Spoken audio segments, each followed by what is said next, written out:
सभापति जी धन्यवाद। आज का विषय देश के करोड़ों मतदाताओं के सम्मान और उनके लोकतांत्रिक अधिकार से जुड़ा हुआ है।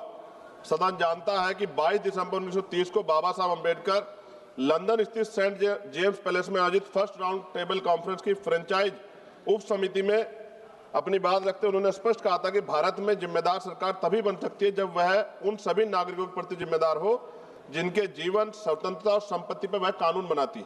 और डॉक्टर अंबेडकर ने चेताया था कि सीमित मताधिकार अलग तंत्र को जन्म देगा और सत्ता जनता से दूर होती चली जाएगी। ये चेतावनी केवल भारत के संदर्भ में नहीं थी, बल्कि दुनिया के अनेक लोकतांत्रिक व्यवस्थाओं में भी इसका यही संघर्ष चला। ब्रिटेन ने 1928 में सार्वभौमिक वयस्क मताधिकार लागू किया। अमेरिका ने 1965 में वोटिंग राइट एक्ट इस सिद्धांत पर आधारित था कि कोई भी प्रशासनिक प्रक्रिया ऐसी ना हो जो गरीब नागरिकों, अल्पसंख्यकों और महिलाओं को मतदान से वंचित करे। न्यूजीलैंड में 1893 में महिलाओं को मतदान का अधिकार मिला और इसके पीछे यही विचार था कि नागरिकता का मूल्य किसी दस्तावेज की उपलब्धता से नहीं बल्कि व्यक्तिगत गरिमा और अधिकार से तय होता है। हमारे अपने इतिहास में भी यही संघर्ष दिखता है। 1919 की चैम्सफोर्ड सुधारों से लेकर भारत सरकार ने 1935 तक मताधिकार को संपत्ति, आय और शिक्षा जैसी उपनिवेशिक योग्यताओं से बांधा गया था। डॉक्टर अंबेडकर ने 17 मई 1929 को अपनी रिपोर्ट में लिखा था कि मताधिकार को कर्पा समझना दासता की स्वीकृति है और इसी विचारधारा ने हमेशा संविधान में आरंभ से ही सार्वभौमिक वयस्क मताधिकार को शामिल करवाई। ये उपलब्धि ब्रिटेन, अमेरिका, फ्रांस जैसे देशों की तुलना में कहीं अधिक साहसी और प्रगतिशील थी। सभापति जी, राउंड टेबल कॉन्फ्रेंस में 5 करोड़ से ज्यादा जो कमजोर वर्ग के लोग थे उनके 2 प्रतिनिधि थे, डॉक्टर अंबेडकर और श्रीनिवासन, और अधिकार राजनेता जो पुरानी व्यवस्था थी निर्वाचन की उससे सहमत थे, जिसमें 80 लाख लोगों को वोटिंग का राइट था और वो संपन्न स्वर्ण जातियों के लोग थे। मैं आज सदन के माध्यम से देश के प्रत्येक नागरिक को बताना चाहता हूं कि आज जो देश में प्रत्येक वयस्क व्यक्ति को जो वोट का अधिकार प्राप्त हुआ है वो डॉक्टर बाबा साहब अम्बेडकर की देन है और माननीय काशीराम साहब ने भी हमें इसका प्रयोग करना सिखाया।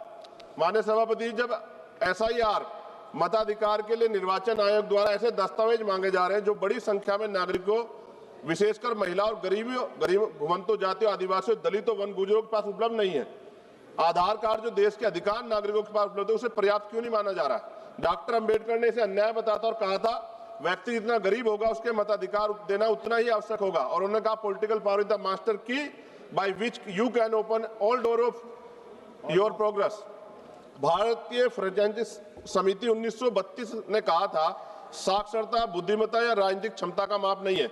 और ज्योतिबा फूले ने 1882 की में हंटर कमीशन में कहा था यदि शिक्षा और अवसर बराबर नहीं है तो अधिकारों की समानता ही समाज को संतुलित रखेगी। पेरियार EV रामास्वामी नायकर ने कहा कि राजनीतिक अधिकार जन्मसिद्ध अधिकार है, इन्हें योग्यता के नाम पर सीमित नहीं किया जा सकता। चौधरी चरण सिंह जी ने भी कहा मताधिकार लोकतंत्र की नींव है। उनको तो ये भी कहना था कि भारत में मतदान करना अनिवार्य। मेरी भी मांग है कि मतदान अनिवार्य कर देना चाहिए। महामना रामसुब्रमण्यम वर्मा जी ने कहा वोट केवल राजनीतिक प्रक्रिया नहीं बल्कि सामाजिक न्याय प्राप्त करने का साधन है। SIR की ड्राफ्ट मतदाता सूची प्रकाशन में दोहरी प्रविष्टियां, मृतक घोषित किए गए जीवित लोग और अनेक गलतियों ने पूरे सिस्टम की पारदर्शिता में प्रश्न चिन्ह लगा दिया है। इस प्रकार की त्रुटियां बताती है जो 1928 और 1932 में भारतीय आयोग ने कहा था कि प्रशासन की कमजोरियां नागरिकों के अधिकार छीनने का आधार नहीं हो सकती। जी शुरू अभी बस कुछ रह गया थोड़ा सा। SIR के संबंध में विवाहित महिला मतदाता और BLOs की स्थिति को नजरअंदाज किया जा रहा है। जब कोई महिला 20-25 वर्ष अपने पति के साथ एक ही पते पर रहती है, उसके बच्चे भी वहीं पढ़ते हैं, तो उसको अलग से उसको लेगेसी लिंकेज क्यों मांगा जा रहा है? क्यों 20-25 वर्षों बाद भी पति के पते को और पति के मतदाता पहचान पत्र को अस्थायी क्यों नहीं माना जा रहा है? यह प्रक्रिया न केवल व्यवहारिक है बल्कि महिलाओं को मतदाता सूची से बाहर करने पर गंभीर खतरा। SIR प्रक्रिया में लगे BLOs और अत्यधिक कार्य दबाव कारण कई BLO ने सुसाइड नोट लिखकर आत्महत्या की। प्रशासनिक अधिकारी ने उसे एक स्वाभाविक घटना बताया जो गैर जिम्मेदार दिखाता है।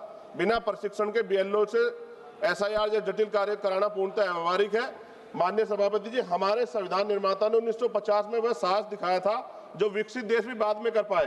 भारत आरंभ से ही सभी को मताधिकार देने वाला पहला बड़ा लोकतांत्रिक देश बना, लेकिन आज यदि SIR जैसी प्रक्रिया उस मताधिकार कठिन बनाती तो ये एक सदी की प्रगति को पीछे ले जाने वाला कदम होगा। सभापति जी, क्योंकि सुधार की बात हो रही है तो मैं आग्रह करूंगा आपके माध्यम से कि BLOs की सुरक्षा, मानदेय, कार्य सुविधा, यथार्थ समय सीमा सुनिश्चित की जाए, उनकी समीक्षा की जाए। एसआईआर प्रक्रिया के दौरान जो बीएलओ की मौत हो गई है उनके परिवार को उचित मुआवजा और नौकरी। माननीय सदस्य श्री राजीव प्रताप रूडी जी। सभापति जी 1 मिनट लूंगा। राजीव प्रताप रूडी जी। सभापति ji 1 minute, only 1 minute. 2-3 demand से वो पढ़ लिए sir. No, only Rajiv Pratap 2-3 Rudy demand. जी। सभापति जी 10 सेकंड में कंप्लीट कीजिए, 10 सेकंड प्लीज। लास्ट सेंटेंस बोलिए आप। सभापति जी मेरी मांग है ईवीएम की जगह बैलेट पेपर से चुनाव हो और वीवीपैट का ईवीएम के से मिलान कराया जाए। राजीव प्रताप सर साथ-साथ फेज में चुनाव होते हैं, अगर एक दिन और इंतजार मतदाता कर ले क्या चला जाएगा सर? सर सभापति जी, राजीव प्रताप रूडी जी, सभापति जी आखिरी लाइन बाबा साहब अम्बेडकर। राजीव प्रताप रूडी जी आप शुरू कीजिए प्लीज। प्लीज आप बैठिए। बोल लो ना, बोल लो ना। प्लीज सर 30 सेकंड दे दो। बोलो सर, माइक चला गया, 30 सेकंड दे दो सर, आखिरी लाइन कहिए सर। सभापति जी, सभापति जी 30 सेकंड।